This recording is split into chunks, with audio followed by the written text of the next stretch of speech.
윤 대통령에 대한 2차 체포영장 집행이 임박한 가운데 경찰은 장기전 대비에 착수하면서 집행에 협조하는 경호처 직원은 선처할 것이라는 입장을 분명히 했습니다. 네, 이런 가운데 정진석 대통령 비서실장이 오늘 오전 대국민 호소문을 내고 윤 대통령이 제3의 장소 또는 방문 조사에 응할 수 있음을 시사했는데요. 손정혜 변호사와 함께 관련 얘기 나눠보겠습니다. 어서 오세요. 안녕하세요. 예, 안녕하십니까. 오늘 오전에 정진석 대통령 비서실장이 호소문을 냈습니다. 윤 대통령이 방어권을 발휘하도록 보장해야 한다면서 제3의 장소 또는 방문 조사를 검토할 수 있다고 밝혔는데 가능하리라 보십니까?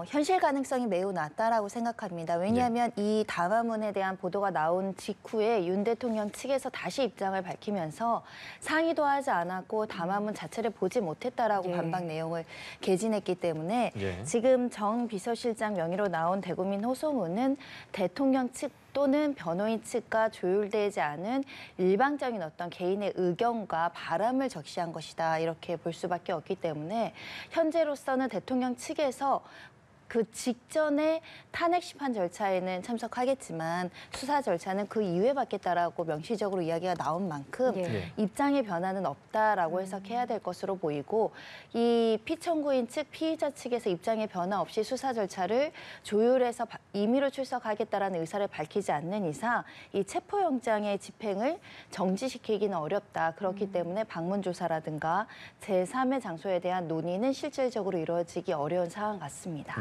공수처에서도 공식적으로 접수된 의견서가 없다고 그리고 체포영장을 발부받은 이상 집행이 원칙이라는 입장이 변함이 없다고 밝혔습니다. 말씀하신 대로 실현 가능성이 매우 낮은 거죠? 대통령실에서 오늘이라고 하더라도 이번 주 언제 임의 조사 받겠다라는 의사를 밝히고 그리고 장소에 대해서 의견을 밝히면 조율의 여지는 여전히 남아있다고 생각합니다. 왜냐하면 공수처에서도 무력 충돌이라든가 직원들이 좀 다치는 불상사를 막기 위해서라도 조율해서 수사를 하는 것이 굉장히 부합하다라고 판단될 여지가 있기 때문인데 문제는 대통령실에서 구체적인 일정을 이야기하지 않고 임의를 조사받겠다고 하지 않고 오히려 반대되는 의사를 피력하는 상황에서 다른 의사결정권자가 아닌 비서실장의 의견이나 다른 사람의 의견만을 가지고 발부된 영장을 집행하지 않는다고 한다면 또 사법권, 공권력에 대해서 무시를 받고 권위가 사라진다. 이런 비판에 또 직면할 수 있기 때문에 섣불리 임의조사에 기대를 하기가 좀 난망한 상황이다라고 볼 수 있기 때문에요.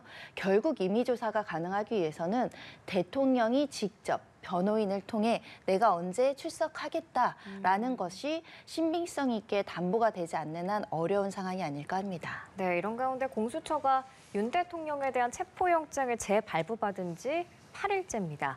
경찰이 어제 수도권 광역경찰청에 공문을 보내서 오늘부터 인력 파견을 지시한 걸로 알려졌고 또 오늘 오전에 체포작전과 관련한 세 번째 회의를 여는데 이르면 내일 체포영장이 집행될 거란 보도도 나오고 있거든요. 어떻게 전망하세요? 곧 그 체포영장 실제 집행의 일시는 다가오는 것 같습니다. 임박했다. 준비행위도 어느 정도 끝났고 인력 구성이라든가 실제의 구체적인 어떤 플랜도 짜여져 있기 때문에 지금 인력 지시와 관련한 공문 여러 차례 관계기관의 협조 공문이 어제부터 발송이 됐다 이렇게 봐야 될 것 같고요. 일단 경찰에서는 장기전을 대비하는 것으로 보입니다. 즉 오늘이든 내일이든 집행에 나서서 하루 만에 집행이 종료되는 것이 아니라 순차적으로 2박 3일, 3박 4일, 4박 5일까지 갈 수 있다라는 점을 염두하고 준비하고 있지 않을까 생각이 들고요. 왜냐하면 수사기관 입장에서는 보통의 경우에 사실 한두 시간만으로 집행이 종료되는 게 체포영장 집행의 모습이지만 지금 경호처나 경비부대 일부가 저항하면서 이렇게 체포영장 집행에 저지에 나올 수 있는 가능성이 여전히 제거되지 않은 상황이기 때문에 그런 경우에는 조금 더 시간이 걸린다고 하더라도 아주 이례적으로 수일에 걸쳐서 이 공권력을 투입하겠다라는 계획으로 해석되는 상황입니다. 관저에 투입될 일부 수사관들이 받아든 준비물에 이 장기전을 대비해서 방한용품 그리고 휴대폰 보조 배터리는 물론이고 기저귀까지 있다고 하더라고요. 어떤 전략을 준비 중인 걸까요? 네, 어떻게 보면 우리 헌정사에서 예정하기 어려웠던 일이 발생했다라고 보입니다. 한 명에 대한 체포영장을 집행하는데 이런 많은 인력이 동원되는 것도 전무후무한 일이었고 특히 수일에 걸쳐서 이렇게 겨울에 집행될 것, 그러니까 길거리에서 대기할 것까지 염두에서 기저귀를 준비한다는 건 이거는 뭐 하루 이틀 정도의 어떤 기본적인 생리 현상도 지금 배려받지 못하는 상황으로 그 급박한 상황을 예정한 준비물이거든요. 예. 나아가서는 예비 배터리 그리고 뭐 3단보 그리고 방안 대책까지 철저히 세운다는 것은 기다려도 나오지 않거나 기다려도 이렇게 무력 충돌의 의지가 꺾이지 않고 무력으로 저항하는 경우에는 몇 시간이든 1박 2일이든 대기해서 이렇게 집행을 하겠다라는 계획이기 때문에 장기전을 염두했다라는 해석이 맞을 것 같고요. 다만 이렇게 철저한 대비에도 불구하고 대통령 측에서 우리 이런 충돌 없이 임의로 나오겠다는 의사를 밝히면 이 준비물은 사실 무용지물이 되겠죠. 그런 만큼 이런 상황까지 고려해서 오늘 내일 대통령실에서 전향적인 어떤 입장의 변화, 결정이 필요하지 않을까 생각이 들고 입장의 변화를 촉구하기 위해서 비서실장도 대통령과 상의 없이 이렇게 새벽부터 이렇게 어떻게 보면 진심을 담은 호소문으로 대통령이 임의로 출석해야 된다. 다만 지금 상황처럼 공수처에 바로 가기보다는 다른 장소에 가서 받는 것으로 조율합시다라고 의견을 내세운 게 아닐까 합니다. 네, 윤 대통령이 경찰의 체포영장 재집행 때 무기 사용을 검토하라고 경호처 간부들에게 지시했다는 주장이 제기됐는데 윤 대통령 측에서는 즉각 아니라고 반발을 했습니다. 그런데 관저 앞에서 전술복과 헬멧을 착용한 경호처 요원들이 소총 가방으로 추정되는 배낭을 맨 모습도 포착이 되기도 했는데 말씀을 해주신 것처럼 당연히 그러면 안 되겠지만 물리적 충돌 우려도 여전한 상황인 거죠. 그렇습니다. 일단 인명피해가 없도록 이렇게 무기가 실질적으로 사용되는 부분은 막아야 된다라는 말씀을 드리고 싶고요. 대통령 측에서 무기 사용 지시를 내린 바 없다라고 이야기를 하고 있고 특히 지금 현재 직무정지 상태이니까 경호처에 직무집행 지시를 내릴 수 있는 권한도 정지되어 있는 상황이기 때문에 이런 지시가 없었다라고 해석하는 것이 자연스럽지만 그러면 도대체 이렇게 특수공무집행 방해의 혐의를 받는 상황에서도 누군가는 무기 사용 지시와 무기 사용을 무기를 휴대하라는 지시를 내렸기 때문에 지금 경호처 직원들이 전술복, 헬멧 그리고 소총 가방으로 추정되는 가방을 메고 지금 주변에서 경비 태세를 하고 있다라고 해석할 수 있거든요. 그럼 누가 잘못된 지시를 했는지를 밝혀야 되는 것이고 내가 하지 않았다라는 것을 넘어서서 이런 불법적인 어떤 특수공무집행 방해는 하지 말도록 지시 내지는 그렇게 의견을 밝히는 게 대통령으로서의 헌법 질서를 지키는 책무가 아닐까라는 점을 지적하고 싶고요. 지금 경찰에서도 끊임없이 지금 체포영장을 무력으로 집행을 저지하는 것은 공무집행 방해, 직권남용이 성립할 수 있고 범죄의 어떤 책임뿐만 아니라 민사적 책임을 질 수 있다라는 경고 목소리를 마구 내고 있습니다. 그런 만큼 경호처에서 누군가 지시를 내린 사람이 있다라고 한다면 불법적인 공무집행을 하지 않도록 주의를 기해야 되지 않을까 생각이 들고요. 경호처 내부에서도 많은 의견이 있을 것인데 오히려 경호처에서는 대통령의 경호를 하는 한도 내에서만 어떤 업무를 할 뿐 이 체포영장 집행은 법에 따라서 수사기관의 어떤 그 절차에 따르는 것이 지금으로서는 최선의 선택이 아닐까 생각합니다. 예, 경호처 내부 균열을 시사하는 듯한 얘기도 들려오고 있습니다. 경찰이 경호처를 향해서 방해 시 형사처벌, 협조 시 선처라는 카드를 꺼내 들었는데 이 부분이 2차 집행의 성패에 좀 변수로 작용할 가능성은 어떻게 보십니까? 이미 변수는 발생했다고 보입니다. 이미 경호처장, 가장 높은 직위에 있는 책임자가 수차례 수사를 진행을 받을 정도로 강제 수사의 대상이 됐다라는 것이 경호처 직원들에게 강력한 심리적인 압박이 될 수 있을 것이고 이렇게 현재 수뇌부, 지휘부의 잘못된 오판으로 부당한 명령을 따랐다고 하더라도 선처받지 못할 것이라는 위기의식이 고조된 상황이기 때문에 실제로 무력으로 저항할 수 있는 실무진에서 실제 체포영장 집행 시 무력까지 동원할 것인가 그렇지 않는 방향으로 흘러간다라는 말씀을 드릴 수 있고요.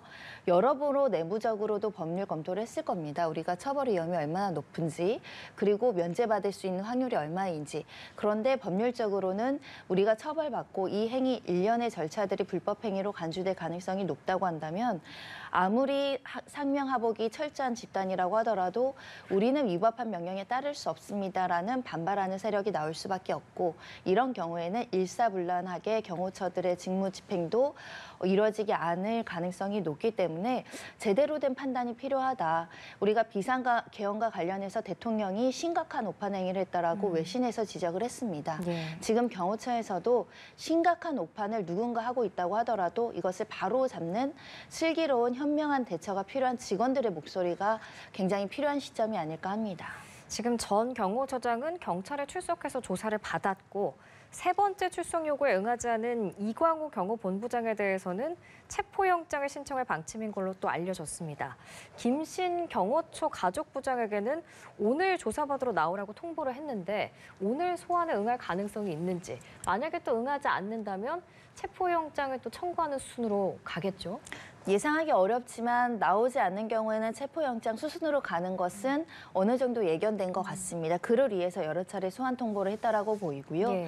이렇게 소환 통보를 한다는 것은 강제 수사의 대상이 될 정도로 지금의 집행이 저지는 현행법상 공무집행 방해라는 명확한 메시지이기 때문에 굉장히 경호처 내부에서도 이 부분과 관련한 대응책을 고심할 수밖에 없다.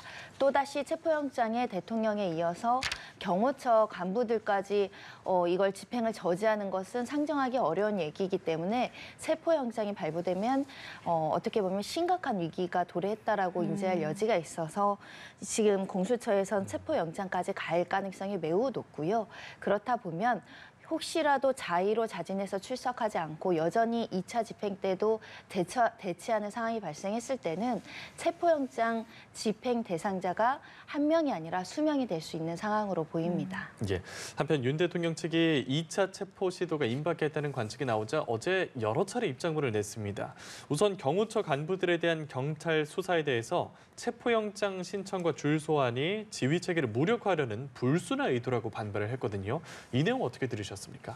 위기의식이 고조됐기 때문에 입장문도 발표하고 공수처의 변호인들이 선임계도 내는 상황이 아닐까 생각이 들고 앞서서는 비서실장도 담화문, 호소문을 제출을 했습니다. 그러니까 위기의식이라는 것은 분명히 존재하고 그렇기 때문에 강도 높은 비판의 내용들이 나오고 있는 상황으로 보이지만 이 모든 위기는 대통령 측이 자초했다. 처음부터 수사기관이 수사에 응하라고 했을 때 일정 부분 이 권위를 존중하고 수사 절차에 대해서 존중을 하면서 내가 수사 일정에 협조하겠다는 의사를 보였다면 이 수많은 인력들이 이렇게 고생을 하면서 집행을 위해서 기저귀까지 방한용품까지 마련하면서 공권력을 사용하진 않았겠죠. 그럼에도 불구하고 오늘 날짜까지 임의로 언제 조사받겠다라는 이야기를 하지 않고 있는 점이 참 참담하다 이렇게 말씀드릴 수 있고요. 경호처 줄소환은 불가피한 겁니다. 이렇게 사법기관이 체포영장을 집행하는데 법원으로부터 2번씩 발부돼 있을 뿐만 아니라 이의신청에서 합법이다라고 정해진 이 체포영장마저 지금 무력화시키라는 시도를 어떤 대한민국의 질서에서 이걸 허용해 줄 수 있겠습니까? 특히 지금 공범들이 검찰로부터 기소돼서 구속 재판이 받고 있는데 그 검찰 출신인 것이 대통령입니다. 그러니까 검찰의 수사마저 이렇게 인정하지 않고 이것이 수사 절차가 문제라고 하는 것은 법정으로 다투는 것은 허용되지만 이렇게 무력으로 사용하면서 소환 일정을 어기면서까지 하는 것은 어떻게 보면 우리 현행법에서는 예정하기 어려운 거였다. 그런 만큼 위기를 더 자초하지 않고 스스로의 결단이 필요하다. 다시 한번 말씀드립니다. 이제 마지막으로 윤 대통령 탄핵 심판 얘기로 넘어가겠습니다. 오늘 오후 2시입니다. 첫 변론기일인데 윤 대통령 측은 일찌감치 불출석 의사를 밝히면서 첫 재판은 사실상 어려울 걸로 보이는데 또 한 가지 지켜볼 점이 윤 대통령 측이 정계선 헌법재판관에 대해서 기피 신청을 냈거든요. 이건 어떤 이유일까요? 일단은 기피 신청은 이렇게 되어 있습니다. 해당 재판관이 불공정한 재판을 할 우려가 큰 경우에는 기피 신청할 수 있다는 게 헌법재판소법에 규정되어 있고요. 헌법재판소는 민사소송법을 준용하도록 기피 신청과 관련해서는 적용하고 있습니다. 민사소송법상 기피 신청을 보시게 된다고 한다면 이 공정한 재판을 하기 어려운 사정이 있을 때는 기피 신청을 할 수 있도록 되어 있는데 그거와 관련해서 피청구인 측은 이렇게 주장을 하고 있습니다. 정계선 판사의 배우자가 재단법인 공감이라는 곳에 재직을 제기를 했었는데 소추단의 소추 인원단 한 명이 이 공감에 소속이지 않느냐, 그러니까 불공정한 재판을 할 우려가 있다는 것과 두 번째로는 인사청문회 과정에서 예단을 드러냈고 세 번째는 관련해서 우리 무슨 연구회 같은 곳을 활동하면서 진보적인 성향을 띄었기 때문에 공정한 심판을 기대하기 어렵다 이런 주장을 하지만 우리가 일반적인 통계만 말씀드리더라고 하더라도 기피 신청의 인용률은 1%가 안 됩니다. 0. 몇 %로 수렴을 하는데요. 그만큼 기각 확률이 매우 높다라고 말씀드릴 수 있고 특히 아까 말씀드린 헌법재판소법을 인용한 민사소송법은 당사자가 변론기일 또는 변론 준비기일에 나와서 진술한 경우에는 기피 신청을 할 수 없다라는 주장이 있습니다. 그런데 앞서서 우리가 1차, 2차 준비기일에 특히 정계선 헌법재판관이 선임된 이후에 임명된 이후에 준비기일에 나와서 관련된 절차에 대한 이야기, 실체적인 이야기에 대해서 변론을 한 바가 있기 때문에 기피 신청을 기각할 사유가 있을 뿐만 아니라 이 기피 신청을 신청하는 목적이 소송 절차를 지연하기 위한 목적은 각하할 수 있다 이렇게 되어 있기 때문에 각하 기각될 가능성이 매우 높다 이렇게 말씀드릴 수 있고요. 특히 현저하게 공정을 해야 할 우려라는 것은 누가 보더라도 이 사람은 공정한 재판을 할 수 없다. 어떻게 보면 법관이 자격이 없다. 이런 취지와 비슷한 판단인데 현재 거론되는 주장만으로는 정계선 재판관이 공정하지 않게 재판할 우려보다는 법과 양심에 따라서 재판할 가능성이 더 높다라고 보는 것이 더 부합하지 않을까 생각합니다. 네, 지금까지 윤 대통령의 체포영장 재집행 그리고 탄핵 심판 관련 내용 손종혜 변호사와 함께 짚어봤습니다. 고맙습니다.